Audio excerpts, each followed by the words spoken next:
This morning, as I sheared 2 sheep, the Father began to speak to me through the work of my hands. Shearing isn't glamorous work. It's low to the ground, it's physical, it requires closeness, patience, firmness, and mercy.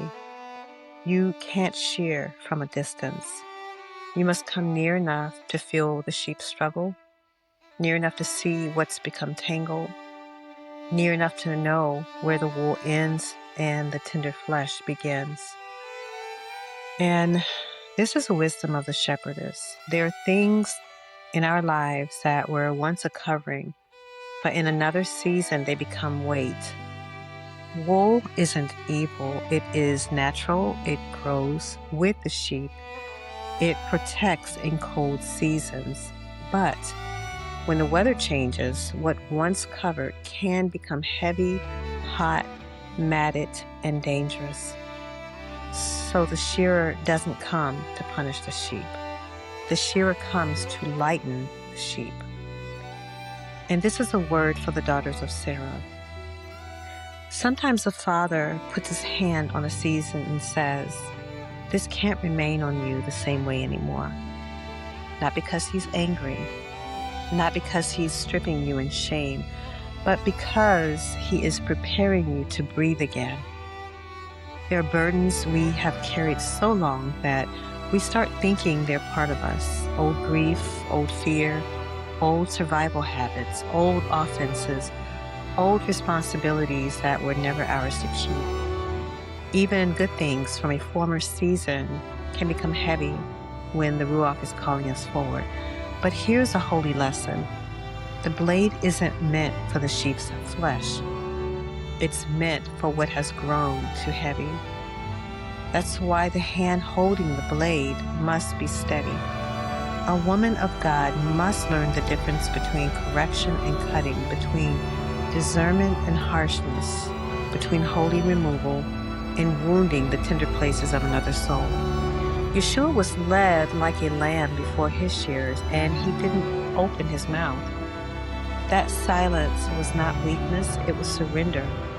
It was trust in the Father's hand, even when men had mishandled him. But when the Good Shepherd handles his flock, he doesn't break the bruised reed.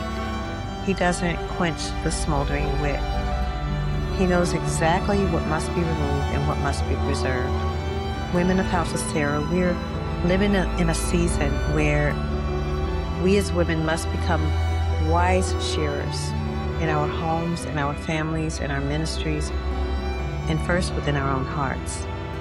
We must ask, what's become too heavy on me? What am I carrying that belonged to another season? Where have I confused covering with burden? Where do I need the Father to remove without wounding me? And where is he training my hands to help others become lighter without shaming them? Because true shepherding isn't always soft, but it must always be holy. A mother may have to cut away confusion from her household. A wife may have to cut away strife before it spreads.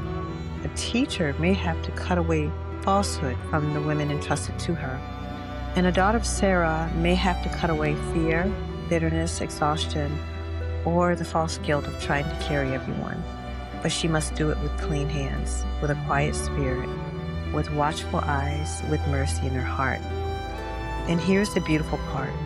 The wool is not wasted. What's removed from one season can become provision in another. The very thing that was heavy on the sheep can be gathered, cleaned, spun, and used to warm someone else. The Father wastes nothing.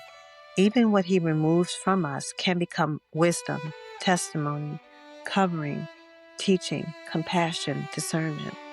So don't despise the shearing season. Don't despise the low place. Don't despise the sweat, the awkwardness, the hidden work, or the trembling sheep. The Father is making us women who know how to serve close to the ground. Women who can hold a blade without becoming cruel. Women who can bring relief without bringing shame. Women who can see beneath the wool. Women with steady hands, quiet spirits, watchful eyes, and shepherd hearts. The weight is coming off. The flock will breathe again, and the daughters of Sarah will learn the holy wisdom of the shearer, blade in hand, mercy in heart. Father, teach us what must be removed and what must be preserved.